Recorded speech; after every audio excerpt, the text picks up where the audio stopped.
नमस्कार, स्वागत करता हूं आप सबका यूनाइटेड गठरिया पर।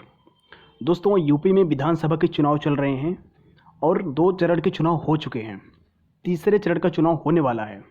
इस तीसरे चरण के चुनाव में हमें कुछ बातों का ध्यान होना चाहिए, कुछ बातों को हमें पता होना चाहिए, जिससे कि हमें अपने समाज के लोगों को हम फ़ायदा पहुँचा सकें। वो कौन सी बातें हैं जिन्हें हमें पता होना चाहिए, और हो सकता है आप में से कुछ लोगों को उसके बारे में पता ना हो, तो इस वीडियो में बताऊँगा पूरा। देखिए, तीसरे चरण के चुनाव में कुछ ऐसे प्रत्याशी हैं जो चुनाव लड़ेंगे, हमारे समाज के हैं और हमें पता भी नहीं होगा। इसलिए इस वीडियो में आप जानेंगे कि वो कौन कौन से प्रत्याशी हैं जो हमारे समाज से आते हैं और उनको हमें वोट करना है। तो देखिए, आप में से ऐसे बहुत सारे लोग होंगे जिनका मानना ये होगा कि हमारे समाज का जो प्रत्याशी है वो उसको उतना ज़्यादा समर्थन लोगों को नहीं मिल रहा है, तो वो हो सकता है हार जाए, इसलिए मैं अपना वोट उसे देकर ख़राब नहीं करना चाहता।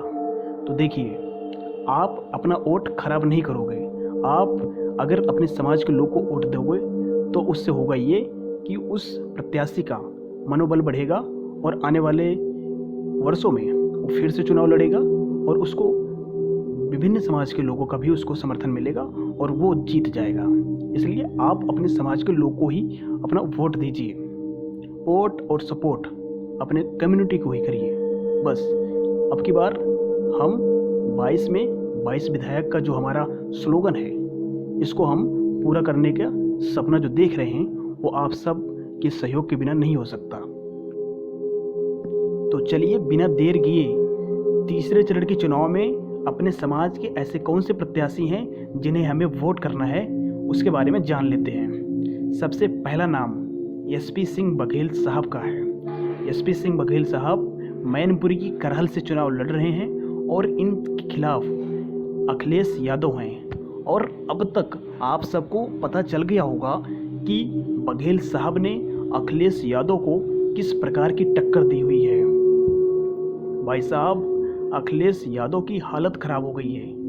अखिलेश यादव के परिवार, सारे परिवार मिलकर मैनपुरी पहुंच गए थे और उनका प्रचार कर रहे थे। उनके पिताजी, जिनकी तबीयत बिल्कुल ख़राब है, उनको भी मैनपुरी आना पड़ा, अखिलेश यादव के लिए वोट मांगना पड़ा। क्यों? क्योंकि उनके खिलाफ बघेल साहब खड़े थे। इसलिए और कोई नेता होता तो शायद अखिलेश भी वहाँ पर नहीं जाते, लेकिन बघेल साहब की वजह से अखिलेश यादव के चाचा शिवपाल, उनके पिताजी मुलायम सिंह यादव और उनके बच्चे भी करहल के चुनाव में वोट मांगने के लिए पहुंच गए हैं। आप बताइए कि अब देखिए, बघेल साहब चाहे जीते या हारे, इससे कोई मायने नहीं रखता, लेकिन उन्होंने बहुत बड़ी टक्कर दे दी है। अगर ही खुदा न खास्ता बघेल साहब वहाँ जीत जाते हैं तो सोचिए क्या किस तरीके का जश्न होगा भाई साहब। तो अब अगर अखिलेश यादव इतने बड़े पार्टी के अध्यक्ष और उनके पिताजी, चाचा जी सब मिलकर उनका प्रचार कर रहे हैं, उनके लिए वोट मांग रहे हैं, तो क्या हम सब एसपी सिंह बघेल को सपोर्ट नहीं कर सकते? हो सकता है कि आप उनको वोट नहीं दे सकते क्योंकि आपका वो विधानसभा नहीं होगा, लेकिन आप उनको सपोर्ट कर सकते हैं। आप उनको सोशल मीडिया के थ्रू सपोर्ट करिए। वोट नहीं कर सकते तो सपोर्ट तो कर सकते हो ना, तो सपोर्ट करिए। आप इस वीडियो को ज़्यादा से ज़्यादा लोगों तक शेयर करिए। लोगों को पता चलेगा कि भाई हमें वोट किसको करना है, किसको नहीं करना है, अपने समाज के कौन सा प्रत्याशी खड़ा है। जब लोगों को पता चलेगा तभी तो सपोर्ट करेगा कोई। इसलिए आप ऐसे वीडियो को शेयर करते रहिए, आप बताते रहिए कि हमारे समाज के ऐसे कौन से नेता हैं, कौन से प्रत्याशी हैं। अपने समाज का इतिहास लोगों को पता होना चाहिए, नहीं पता होता, इसीलिए तो मैं इस चैनल के थ्रू आप सबको बताता हूँ। आप इस वीडियो को शेयर कर सकते हैं, ठीक है। तो एसपी सिंह बघेल साहब अखिलेश यादव के खिलाफ चुनाव लड़ रहे हैं करहल में। ये पहले प्रत्याशी हुए। दूसरे प्रत्याशी जी हैं प्रेम पाल सिंह धनकर, टुंडला से हैं। टुंडला से प्रेम सिंह धनकर हैं। और तीसरे हैं श्री अनिल पाल हैं, तिरावा से हैं। चौथे प्रत्याशी डॉक्टर ललित बघेल हैं, सिकंदरा राव से। पाँचवें प्रतिमा पाल हैं। और छठा प्रत्याशी जो हैं वो हैं विनोद पाल अकबरपुर रानिया से। नंबर 6 पर श्यामपाल उर्फ छुन्ना पाल कालपी से हैं।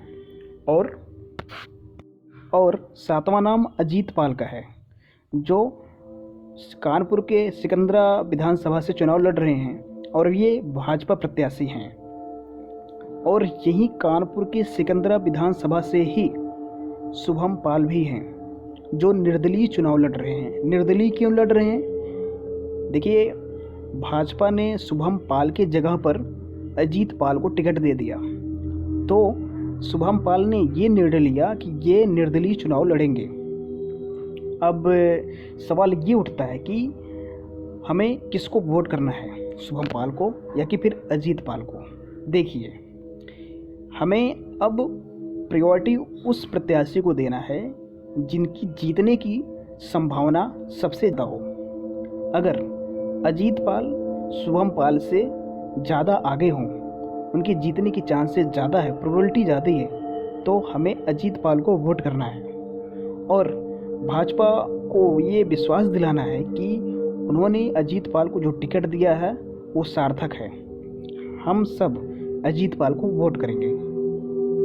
और अगर आपको लगता है कि नहीं, निर्दलीय चुनाव लड़ रहे शुभम पाल उनसे ज़्यादा टक्कर दे पाएंगे, उनसे ज़्यादा उनको मत मिलेगा, तो आप शुभम पाल के साथ जा सकते हैं। नेक्स्ट टाइम भाजपा हो सकता है कि शुभम पाल को टिकट दे, इसलिए आप प्रायोरिटी उनको दीजिएगा हमेशा, कहीं भी हो, जिनकी जीतने की संभावना ज़्यादा हो। तो एक कुल मिलाकर 7 नाम जो मैंने आपको बताए हैं, ये विभिन्न विधानसभाओं से इनको तीसरे चरण में इनका चुनाव होना है।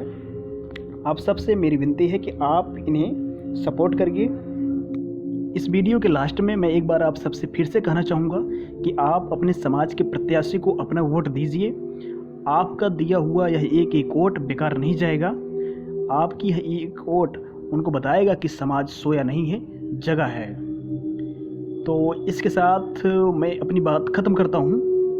मिलते हैं किसी एक नई वीडियो में, किसी एक नए टॉपिक के साथ। तब तक के लिए आप चैनल को सब्सक्राइब कर लीजिए और इस चैनल को अपने समाज के अन्य लोगों तक शेयर करिए और उन्हें सब्सक्राइब करवाइए। आपने मुझे इतना समय दिया, thank you so much. Bye.